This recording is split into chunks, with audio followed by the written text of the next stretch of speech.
Azizlar, yaqindagina guruhimizga yozgan postimizni sizlar bilan bo'lishmoqchiman azizlar. Erkak va ayol hayoti davomida bir-biriga eslatuvchi yoki bir-birini uxlatuvchi bo'lishi mumkin. Nimani eslatadi va qanday uxlatadi? Shuni bo'lishmoqchiman azizlar.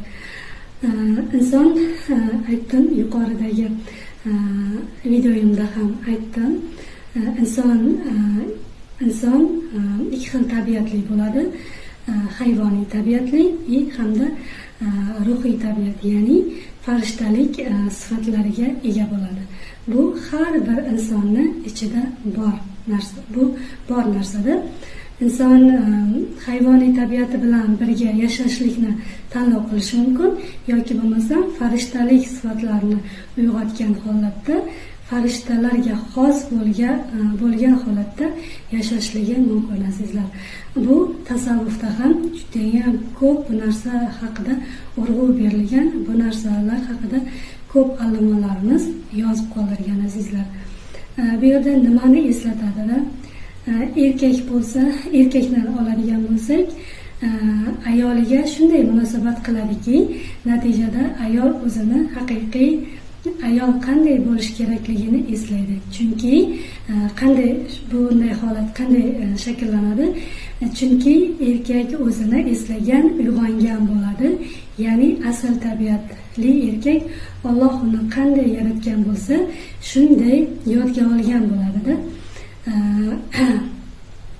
Qanday, misol uchun bu qanday sodir bo'ladi-da?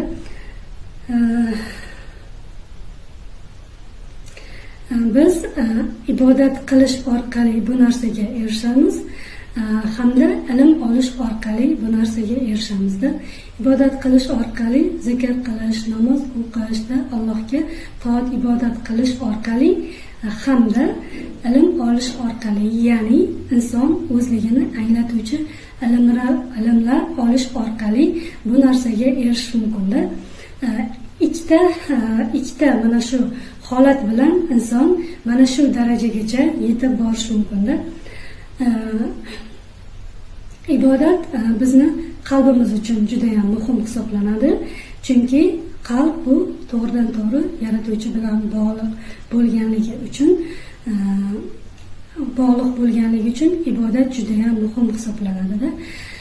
Biz qalbimiz orqali yaratuvchiga bog'langanmiz va qalbimiz orqali yaratuvchi bilan muloqot qilamiz azizlar. Aqlimiz orqali, aql bu narsaga ojiz hisoblanadi. Aql yaratuvchigacha yetib borishi mumkin emas. Aql hech qachon, aql bu dunyoniki hisoblanadi. Qalb ruhiy dunyoniki hisoblanadi. Qalb bu boshqa mavjudotlarga berilmagan yagona bizni qismimiz hisoblanadi. Misol uchun hayvonlarga va Alloh yaratgan boshqa mavjudotlarga qalb berilmagan, qalb yagona insonga berilgan deyiladi-da. Juda ham ko'p manbalarda. Shuning uchun biz faqatgina qalbimiz orqaligina yaratuvchini his qila olishimiz mumkin va qalbimiz orqaligina yaratuvchini eshita olishimiz mumkin, muloqot qila olishimiz mumkin mumkin bo'ladi. Ana endi ongimiz, aqlimiz har doim bizga fakt xohlaydi. Aql har doim bu yerda fakt xohlaydi-da. O'shaning uchun ilm olish ongimiz va aqlimiz uchun juda ham foydali hisoblanadi-da.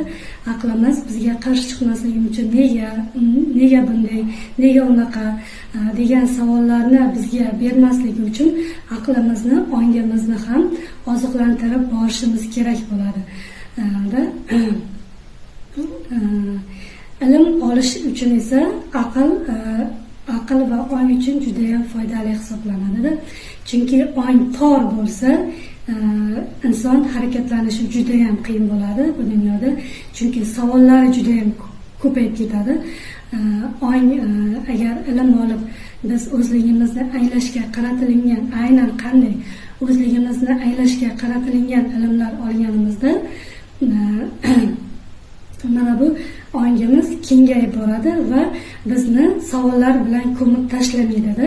Bizni savollar bu yuk hisoblanadi. Insonda qancha savollari ko'p bo'lgani sari insonga yuk bo'lib boraveradi.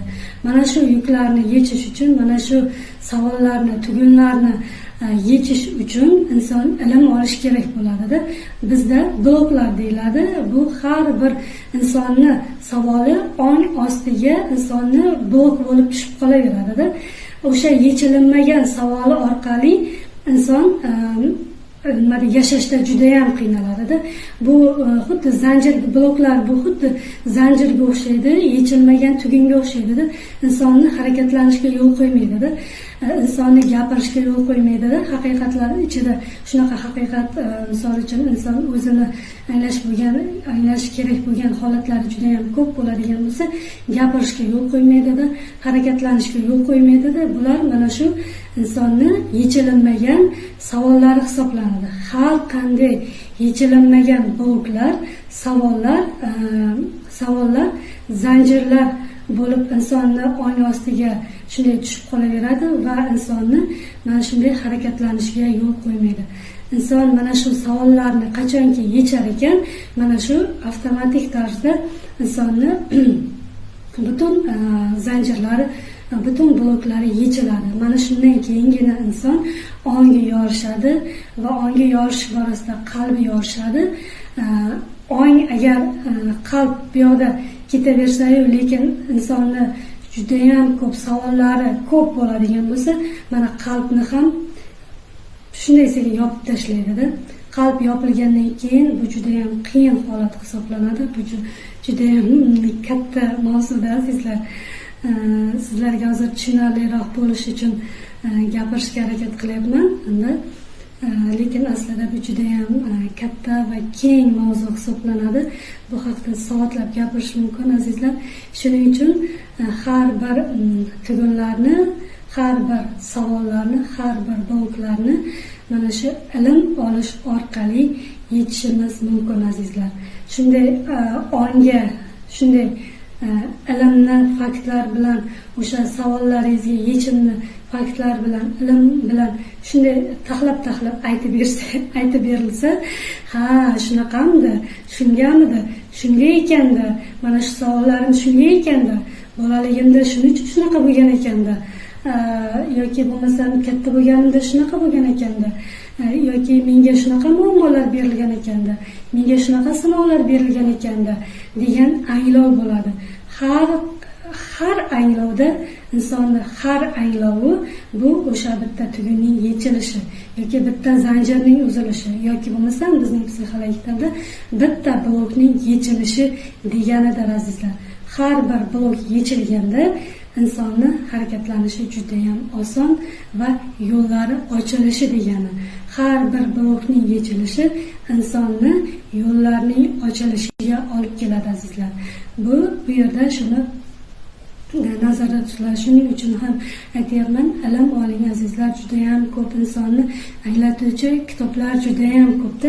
Agar sizga mana shunaqa kitoblar qaysi kitobni o'qishim mumkin deb o'ylayotgan bo'lsangiz, men lichkamga savol bilan murojaat qiling. O'sha kitoblarni ro'yxatini beraman azizlar. Shunday. Yoki bo'lmasa murojaat qiling, konsultatsiya ko'chlarimiz orqali har qanday o'sha sizni qiynab kelayotgan, yillar davomida qiynab kelayotgan savollaringizga yechim beramiz azizlar. Yechim topamiz birgalikda azizlar. Keyin mana bu yerda aytganmiz, qanday qilib uxlatishi mumkin deganmiz. Agar inson hayvoniy tabiati bilan birgalikda turmush qurilganda, ikki juftlik mana shu tabiat orqali turmush qurilganda insonni bor uyg'ongan, farishtalik uyg'ongan sifatlari ham ikkalasi bir-birini tushunmaslik orqali, bir-birini yemirish orqalida bir-birining o'sha ozgina bo'lsa ham uyg'ongan farishtalik sifatlarini nima qiladi? O'sha uxlatishni boshlaydi-da. Borgan sari, mana shu uxlatish orqali borgan sari oilada barakaning qochishiga, rizqning qochishiga sabab bo'ladi. Mana shu baraka ham, rizq ham, baraka, rizq ham, pullar ham ikki xil tabiat orqali keladi, azizlar. Hayvoniy tabiat orqali keladi hamda ruhiy, farishtalik tabiat orqali keladi. Bu ham juda ham katta mavzu, azizlar. Bu bo'yicha ham soatlar gapirish mumkin bo'ladi. Shuning uchun treninglarimizda, coachlarimizda qatnashing. Bu bo'yicha batafsil ma'lumot beramiz. Chunki bu bo'yicha ma'lumot beradiganimizdan videomiz juda ham cho'zilib ketyapti, azizlar. Mana shu inson o'zini anglash, o'zini eslash orqali bir-birini uyg'otadi, azizlar. Bu yerda shuni nazarda tutganmiz, azizlar. Sog' bo'ling, salomat bo'ling. Agar videomiz sizga foydali berib borayotgan ma'lumotlarimiz sizga foydali bo'layotgan bo'lsa, kommentlar yozing. YouTube kanalimdagilar, Instagramdagilarim ham kommentlar yozishingiz mumkin. Kanalimizga obuna bo'ling, azizlar. Bu bizga yana ham ko'p foydali videolar chiqarishimizga ilhom bag'ishlaydi.